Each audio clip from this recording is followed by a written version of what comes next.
أعمل قناة، بس قبل ما أعمل قناة لازم الأول نجيب الفكرة إن إحنا هننزّل إيه بالضبط، عشان كده أنا قُلت إن أنا لازم أشوف المحتوى اللي أنا هانزّله، فأنا عندي دلوقتي حلّين، يا إما أنزّل فيديوهات طويلة، يا إما أنزّل فيديو shorts. وطبعًا خدت بالي إن الshorts ده بتجيب مشاهدات عالية جدًا، وبتجيب اشتراكات كتير، فقُلت خلاص أنا هانزّل على الshorts. فقعدت شوية بادوّر على اليوتيوب لحد ما لقيت فكرتين للمحتوى. أول فكرة إن أنا أنزّل محتويات motivation تحفيز يعني، ولكن بالanimation. طبعًا عشان أعملها لازم أعملها بأكتر من خطوة، عن طريق ChatGPT، موقع بيجيب لك الصور المتحركة وتحوّل الصور المتحركة إلى إيه، فيديو anime يعني. وبعد كده بتجيب الصوت أو الAI voice وتعمل بيه فيديو إيه، قصير. Improving yourself is like climbing a mountain. The higher you go, the tougher it gets, but the view gets more rewarding. طبعًا أنا عملت كل الحاجات دي في كام خطوة زي ما أنتم شايفين من الكلام ده كله، وبس. ونزّلت فعلًا فيديوهين في الأول، ولكن إيه، يعني كل فيديو جاب 400 بس. فأنا حسيت برضك إن أنا إيه، ممكن ده يجيب، بس أنا مش ده اللي أنا عاوزه، أنا عاوز حاجة تخلّيني أنزّل باستمرار وفي نفس الوقت ما اتعبش. طبعًا حلم كل واحد فينا إن هو ينزّل ويعني ما يتعبش في الفيديو أكتر من دقيقتين. فأنا فكرت وقعدت أدوّر، قُلت خلاص، وهي إن أنا أعمل زي فيديوهات للبودكاست. طبعًا بدل ما أحمّل فيديو كامل وأعمل بالمونتاج بCapcut وأفضل أنزّل، لقيت الموضوع هياخد منّي وقت طويل جدًا عشان أعمل فيديو واحد. فلقيت حرفيًا الأداة اللي ساعدتني بطريقة يلا نشرح. طبعًا الموقع ده يا جدعان اسمه Obvious Up. الموقع ده أنت بتعمل إيه، بتاخد الرابط بتاع البودكاست أو أي رابط لفيديو أنت عاوز تقسّمه ماشي لفيديوهات قصيرة وهو يعمل لك كل حاجة. وبعد كده قعدت أدوّر على فيديو مثلًا كويس، فلقيت إن أنا في فيديو مشهور، فرُحت واخد الفيديو بتاعه وقسّمته لفيديوهات وقعدت أنزّل. وفعلًا في فيديو منهم طلع جايب في حوار 10,000 مشاهدة. قُلت خلاص هانزّل فيديوهات شبه دي. بدأت أروح أعمل فيديوهات تانية، وقعدت في الفترة دي أكتر من أسبوع بالضبط. ودلوقتي زي ما أنتم شايفين المشاهدة وصلت للطريقة دي.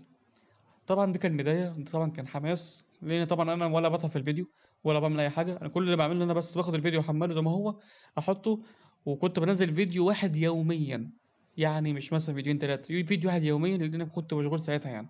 ده اللي خلّاني أجيب أكتر من 90,000 مشاهدة، يعني قُل بالضبط 100,000 مشاهدة. والموقع ده هنشرحه إزاي؟ يالّا نشوف. أول حاجة بتخش تسجل على الموقع عادي زي من على جوجل وكل حاجة، ولازم تسجل من على جوجل عشان في علامة مائية، تمام. نيجي بعد كده بتروح تدوّر على أي فيديو أنت عايز تقسّمه لفيديوهات أيًا كان، زي بودكاست مثلًا. بتاخد الرابط بتاع اليوتيوب نسخ، تاخد الرابط نسخ وتحطه فين، في الموقع. تعمل generate. طبعًا قبل ما تعمل generate تختار الfont اللي أنت عاوزه. وبعد كده بتختار عندك أنت عايز تخلّي فيديو قصير والّا فيديو قد إيه. طبعًا تختار من 30 ل60 ثانية عشان يتحط في اليوتيوب كفيديو قصير. بعد كده بتستمر يعني بتصبر حرفيًا 3 دقايق بالضبط و4 دقايق على حسب الفيديو إذا كان طويل والّا لأ.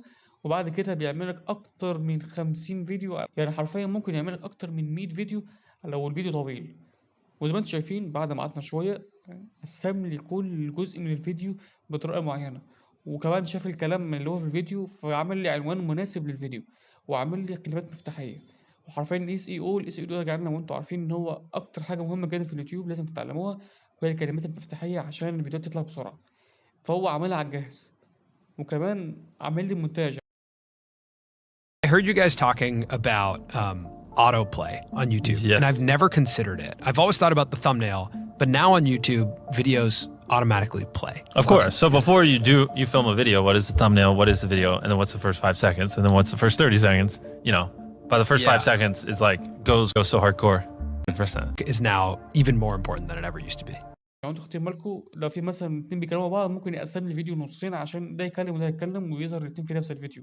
فهو بيعمل كمية حاجات ممكن تقعد معايا حرفيًا أكتر من ساعة أو ساعة أو ساعتين كمان. لو أي حد يكمّل في محتوى زي ده وفاضل ينزّله عنده مثلًا لفترة طويلة. وطبعًا لازم تختار المحتوى بعناية عشان الفيديوهات ما توصلش ل10,000 بس. دلوقتي إحنا طموحنا نوصل ل100,000 مشاهدة و200,000 مشاهدة ولحد مليون مشاهدة. وزي ما أنتم شايفين ده الشرح بتاع النهارده. صدّقني الآلة دي هتساعدك جدًا، ولو عجبك الفيديو يا ريت تعمل لايك وتشترك في القناة عشان تشوف كل جديد.